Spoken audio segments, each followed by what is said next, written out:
rules the stars. Howdy folks, welcome back to my YouTube channel. I am your host, the Mighty Bjorn, and today for you I have a mighty game review of Necromunda Hired Gun. So let's dive on in here. I'll talk a bit about the game and what I liked about it, and we'll get things underway. The developer is Streum On Studio, which is also the developer for Space Hulk Deathwing, which I didn't actually feel was a bad game either, but I came to it late too, about 2 years late.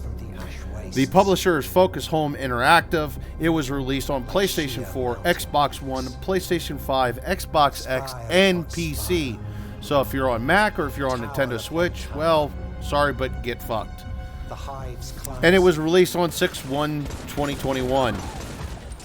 Now, personally, let's dive in here. What it is you are a hired gun, a bounty hunter, if you will.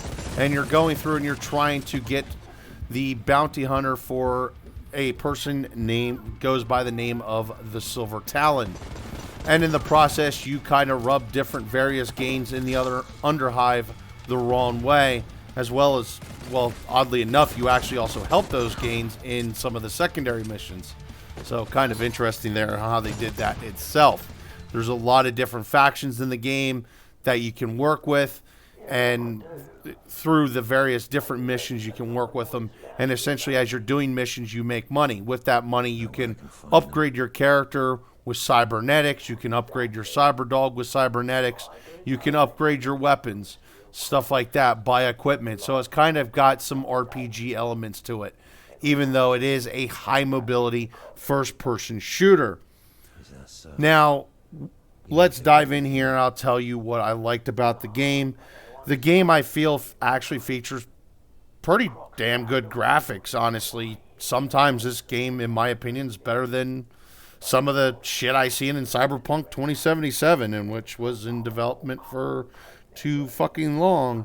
The music itself is, well, it's fucking metal. Yeah. You know what I'm worth. There is a decent amount of enemies, I feel, that all kind of do different things, different builds, different skins, etc. Some of them have lean more towards specialized equipment, etc. You have Orlocks, you have the Goliaths. I honestly can't remember all the different factions and different enemies. You have the aimbot, which you've probably seen in various trailers, as well as you'll see at least one in this video. You also see Ogrins, which, while they kind of look pretty derpy, they're still pretty badass.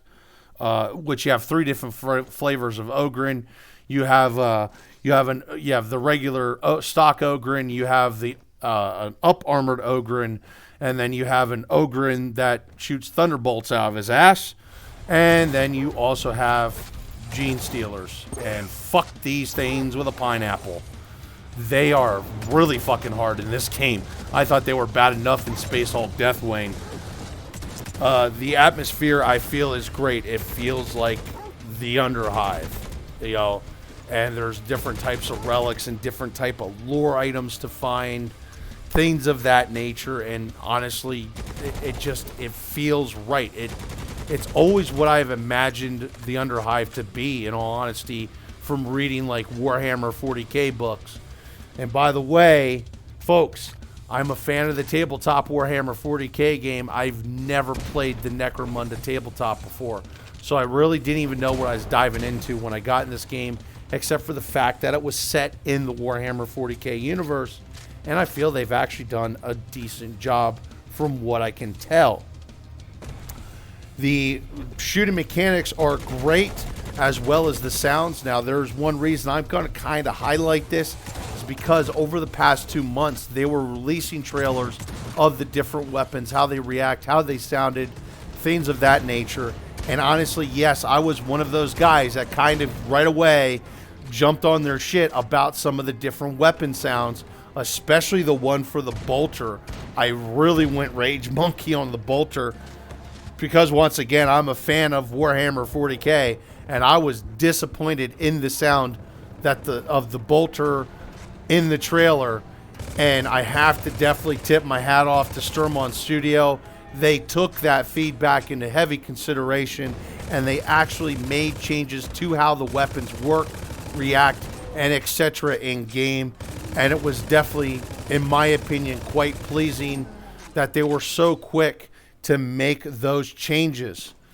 Now, when it comes to lore, they've definitely dropped multiple different types of lore items. This is just one of the posters you will find in the Underhive. That being said, I actually have some miniaturized paper versions of these posters glued to my Warhammer 40K buildings. So this is actual legit lore for you folks. And I feel they did a great job showing that lore. Finally, the final boss. Oh my god, the final boss. What a fucking boss fight for the century. Honestly, fighting the final boss, I honestly felt it would have been better for me just to beat my dick on a steel pole.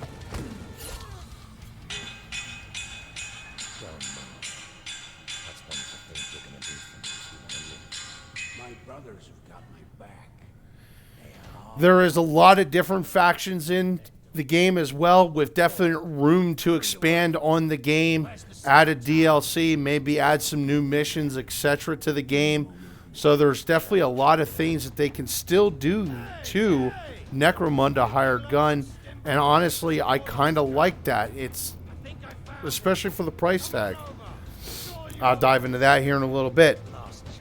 The enemy AI at times. Folks, you might have heard this already, but the enemy AI can definitely be fucking potato, for sure. But that being said, honestly, I'm not going to overly complain. It's not as bad as some of the different reviewers made it sound. It can be potato, but it's not horrendous. Now, the other one as well, I didn't talk too much yet about the Cyber Mastiff, except for the upgrades. There is kind of some shortcomings to the Mastiff as well.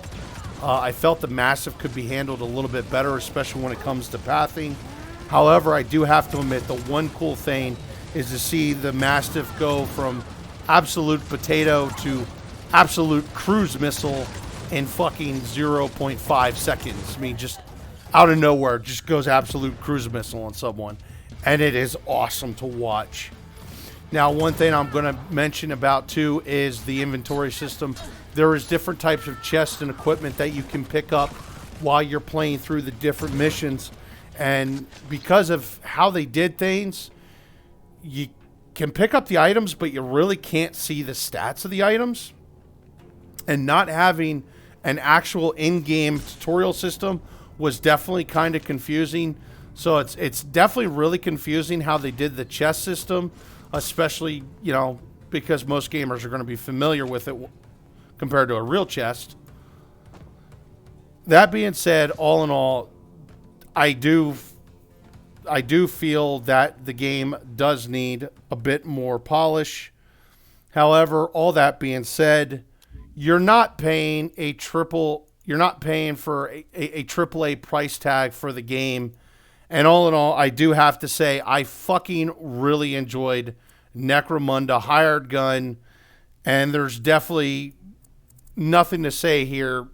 Buy it, fucking enjoy it. The game is like $32 on Steam. It's a decent, high mobility shooter. It's a competent shooter. Is it Doom? No. But it didn't have the years of development. It didn't have the fucking huge budget. And all that being said, it was entertaining as hell. It's great for the blood, the gore, and the mindless violence. And just one more final note here. IGN, your review. Well, you haven't given a game a good review unless they give you a big fat check to cash, or if it's COD, so get fucked. Anyway, folks, that is my review of Necromunda Hired Gun. Hopefully you all enjoyed it. Thank you very much for tuning in, and have yourself a wonderful day.